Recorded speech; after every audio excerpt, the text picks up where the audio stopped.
Cuaresma, y esto nos recuerda a nosotros la débil realidad humana que tenemos. Intentamos estar cerca de Dios, pero vivimos una fe llena de tentaciones. Queremos seguir las huellas de Jesús, pero caemos con cierta facilidad en nuestros propios errores. Y la pregunta sería, ¿qué hacer? ¿Tiene solución nuestro peregrinar mundano para llegar hacia Dios? Sí lo hay. Y prueba de esto es el evangelio que escuchamos de Mateo, donde están las tentaciones que Jesús recibió. Allí se nos narra la solución que Jesús dio en contra de esas tentaciones que le aparecieron en su vida.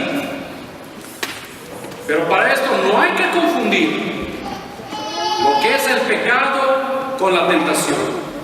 Son dos cosas completamente diferentes, dos cosas completamente distintas.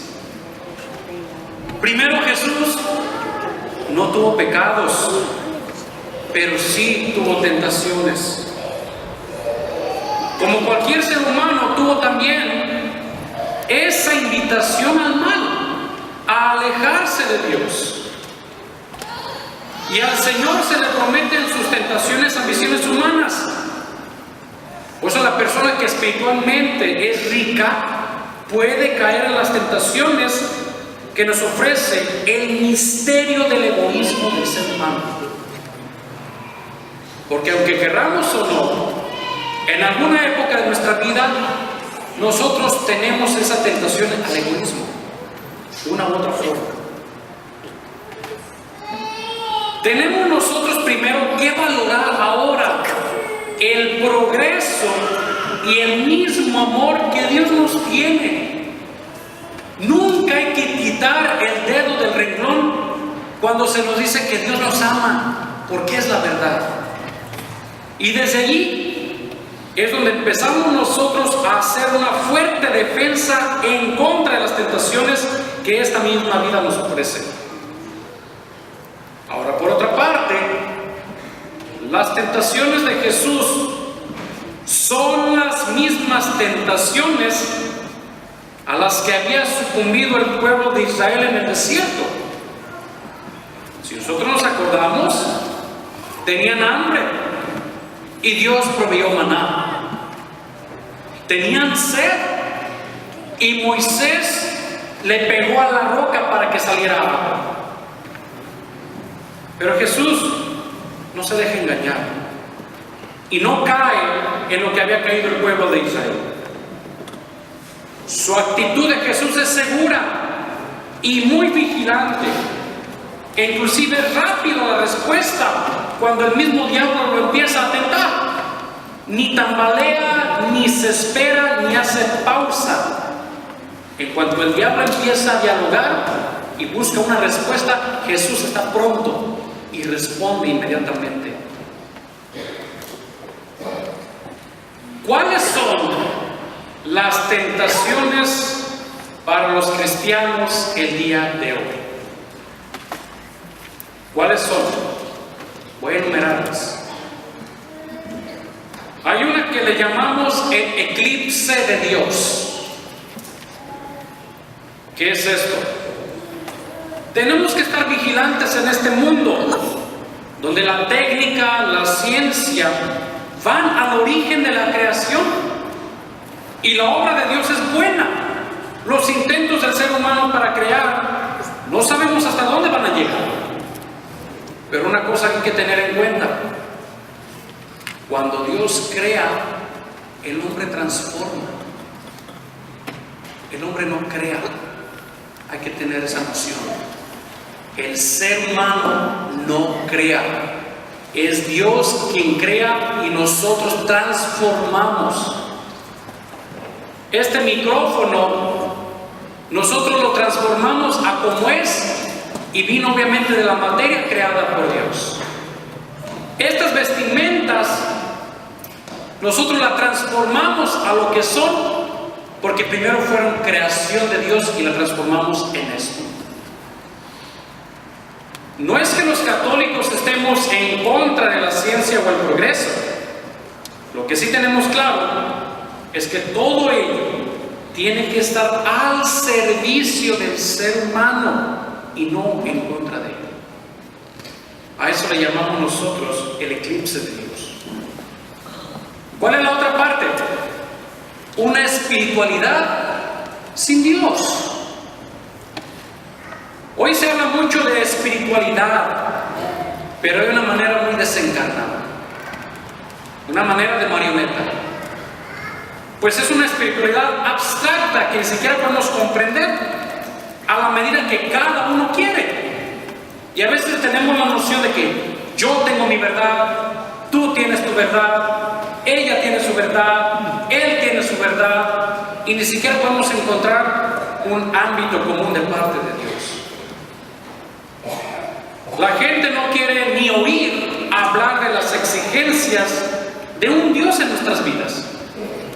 La gente quiere escuchar sus propios beneficios y lo que ellos quieren, y prefieren una espiritualidad anónima para no pronunciar el nombre de Jesús como Salvador.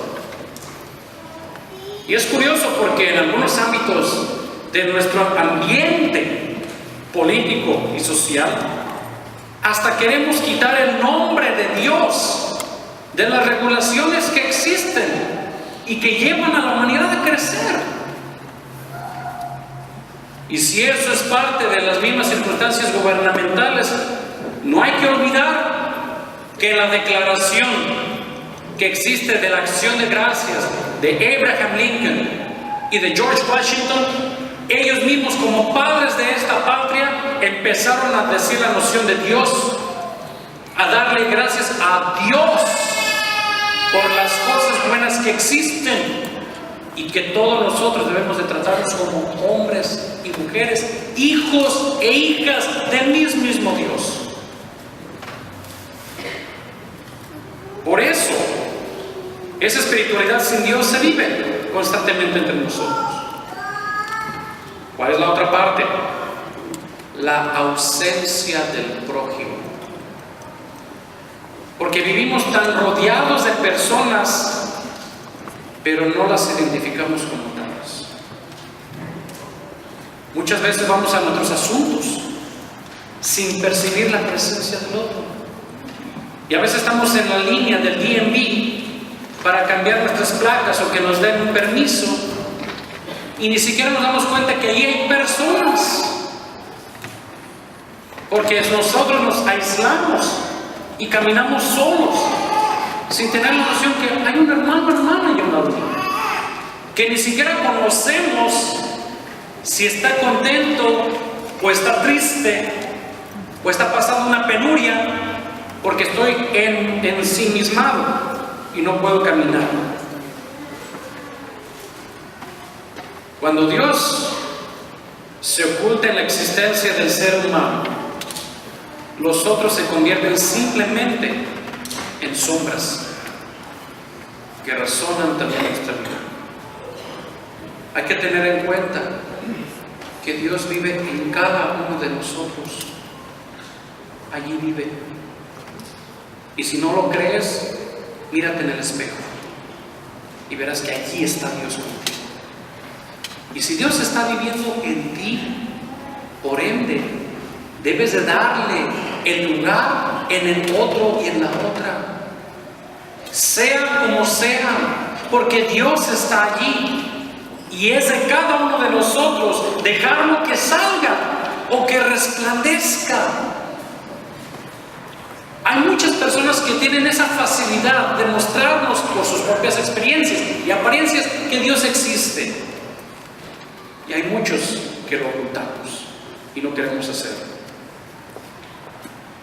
La gente termina hartándose de los demás.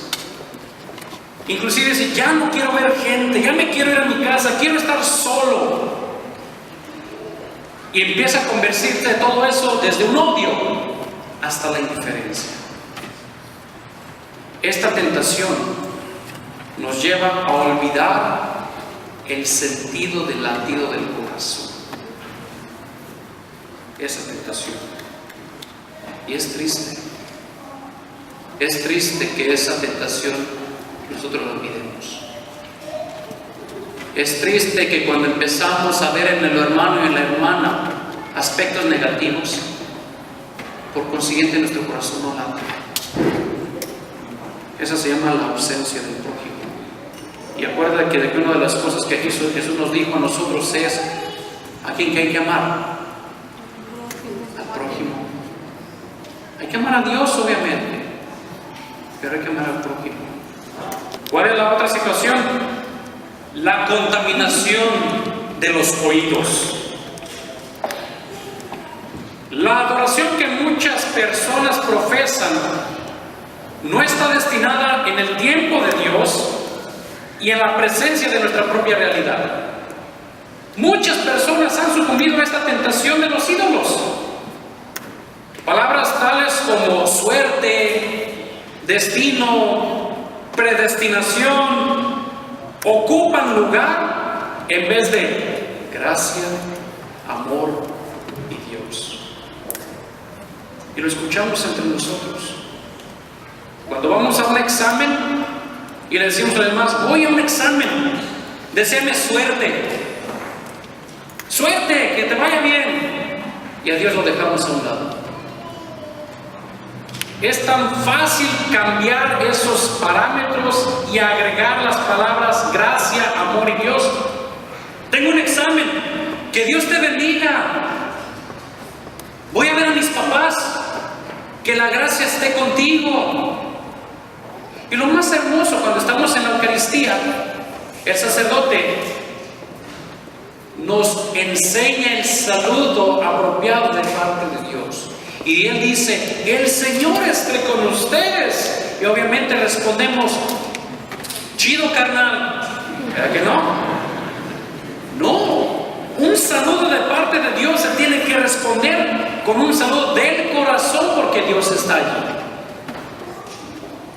Vamos nosotros a tratar de quitar esas palabras: suerte, destino, predestinación, y busquemos las palabras de Dios. ¿Cuál es el otro aspecto?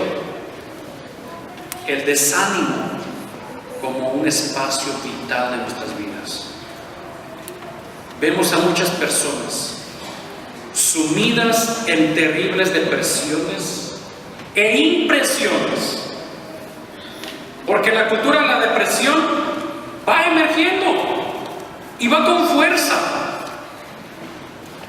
y el abatimiento general, la falta de la lucha y del compromiso por los niveles altos e ideales de Dios se van minimizando y a veces ya ni existen. Por eso vienen muchas cosas negativas en la sociedad: el bullying, el desánimo, la depresión, estar drogados bajo las pastillas, sabiendo que el corazón es lo que está latiendo y que allí está viviendo Dios. Muchos tienen la impresión de que ya nada tiene sentido, que por mucho que se hagan las cosas, nunca van a cambiar. Y te voy a decir una cosa: no esperes a que el mundo cambie. Primero cambia tú mismo. Si en la vida has hecho esto y esto y esto que no es de acuerdo a la voluntad de Dios, cambia tú en vez de cambiar a los demás. Deja que los demás se estén rascando solitos, pero tú empújalos y darles una palabra de aliento. Eso es lo que nos debe llevar a nosotros a cambiar la vida, a que no existan las depresiones, a que no exista el abatimiento general, y tener a Dios. Dios debe estar allí en nuestro corazón, y no las cosas negativas del humano. Eso no existe y no debe de existir. Los cristianos, nosotros tenemos que estar atentos con todos nuestros sentidos a no caer en estas tentaciones que menciono y en muchas otras, porque estas aparecen diario. Y lo curioso es que a veces nos enfocamos a la única tentación que pensamos que es la más maligna, que es la carne, y ni siquiera vemos el panorama que existe de acuerdo a lo que les acabo de mencionar. Estas son tentaciones diarias. ¿Cuáles son las tentaciones que un sacerdote está siempre acechado? Primera, celebrar el sacramento de Dios de forma rutinaria. La primera tentación. Segunda, buscar el prestigio sacerdotal para aplastar al pueblo de Dios. Tercera, vender el sacramento para que la persona se sienta bien y yo tenga algo en mi bolsillo. Cuarta, caer en la rutina de la oración por oración sin tenerle sentido ni que salga del corazón. Quinta, tratar al pueblo de Dios como esclavos y no como su servidor que soy o que somos nosotros para todos ustedes. Sexta, dejar a un lado las cosas de Dios e involucrarme en aspectos humanos. Séptima, la vanidad que siempre está al pendiente para resaltar encima de los demás y creerme superior a los otros. Octava, ser juez de los demás y utilizar el sacramento para juzgar a las personas. Novena, dejar a un lado a Dios y poner atención a mi propia persona. Décima, todo lo que tiene que ver con la carne. Esos son los grados de las tentaciones de un sacerdote. Y a lo mejor también tentaciones de nosotros. Y lo curioso es que nosotros las bloqueamos. Eso no debe de existir.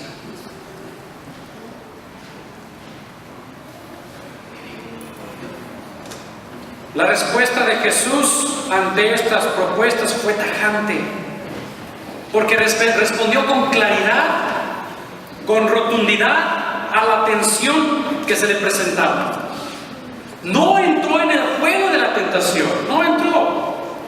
Pongamos atención en eso. No entró en el juego de la tentación, porque la tentación solita se cae.